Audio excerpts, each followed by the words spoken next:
Il y a un exemple qui vient de Côte d'Ivoire. Quand Lumumba s'est battu pour l'indépendance et qu'il a été élu, je ne crois qu'il a été nommé. Non, il avait une majorité au Parlement qui lui permettait de former le gouvernement. Il y a d'autres Congolais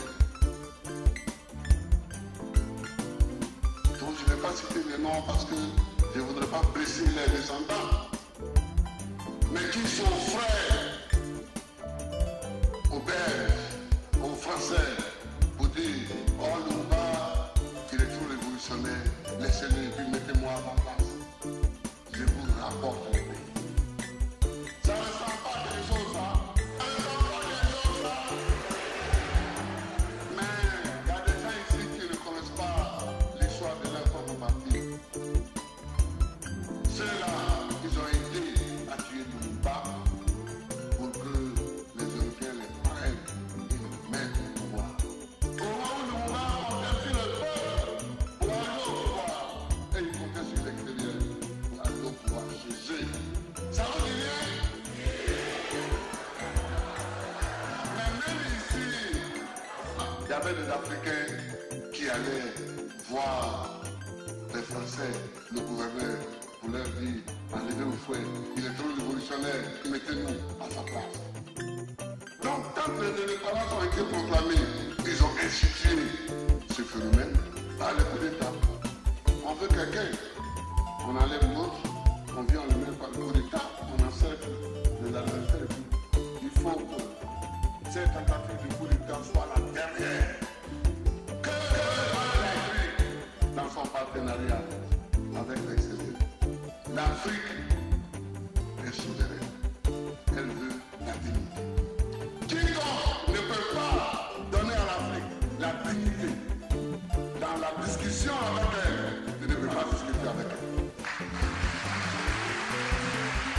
La première chose qu'il faut comprendre dans toutes les négociations, même si elles sont techniques, c'est la dignité. Oui, nous sommes les combattants de la dignité. L'Afrique veut le respect.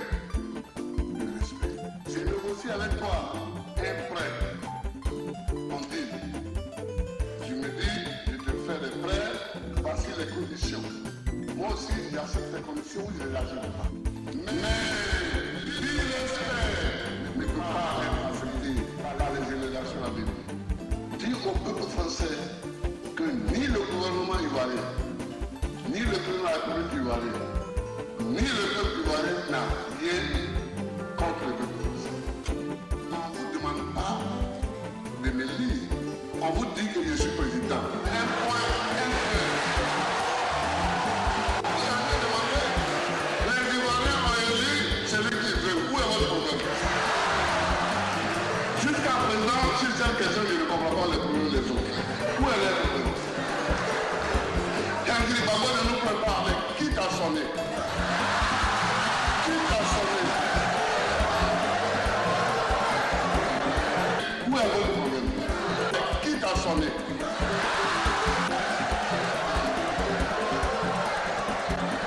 Où est votre problème? Sérieusement, il ne faut rien dire. Donc je ne dis rien.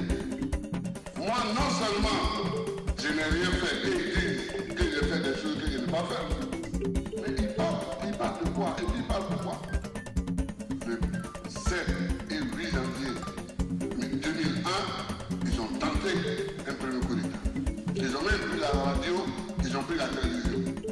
7 et 8 janvier 2001, nous les avons chassés de là. Et la tentative de 2002, c'est la seconde. Alors, certains disent oui, les rebelles descendaient du nord et les Français les ont arrêtés au centre. C'est pas vrai. Ils ont attaqué d'abord Abidjan. Ils ont concentré le plus gros de l'effort à Abidjan. À Abidjan, ils ont attaqué la BAL, la brigade anti-émeute. Ils ont attaqué la gendarmerie d'Aban. Ils ont attaqué le camp de gendarmerie. Ils ont bloqué la route du camp militaire d'Aqueno.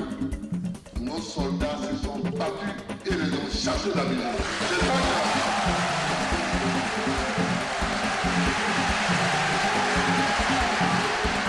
Et c'est dans leur fuite que nous n'avions pas les moyens logistiques pour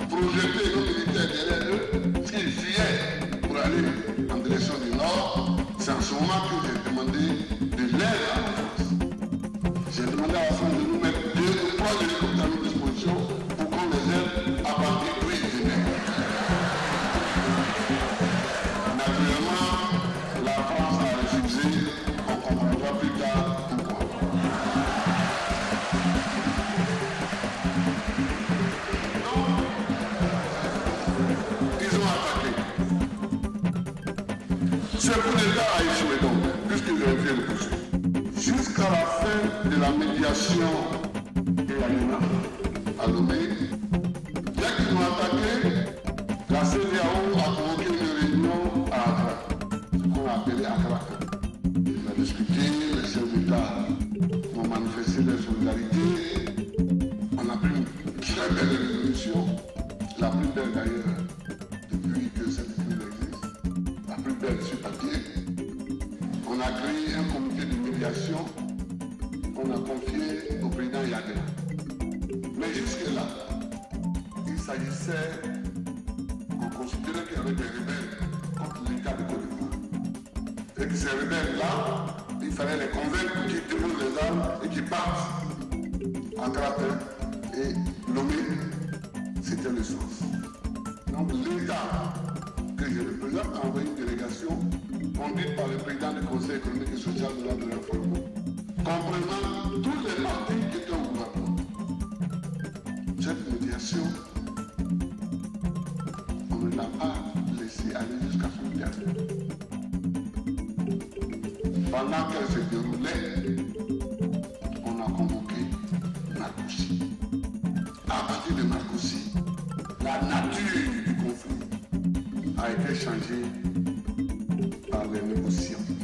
On n'a plus considéré l'État de Côte d'Ivoire. On a convoqué des partis politiques à Marcoussi. Et on leur a demandé de signer une déclaration. Moi-même, j'ai pris connaissance de ce document une fois que je suis arrivé à Paris. J'ai été mis devant le fait accompli. Mais j'ai regardé le papier. Le contenu était simple. Gbagbo, pour le moment, va rester là. Mais dans ton pouvoir, à quelqu'un que nous te désignons, et puis petit à petit, on va te pousser à la porte. Et après, tu partiras. Et puis celui que nous attendons viendra s'installer. Mais moi, je ne ferai pas ça.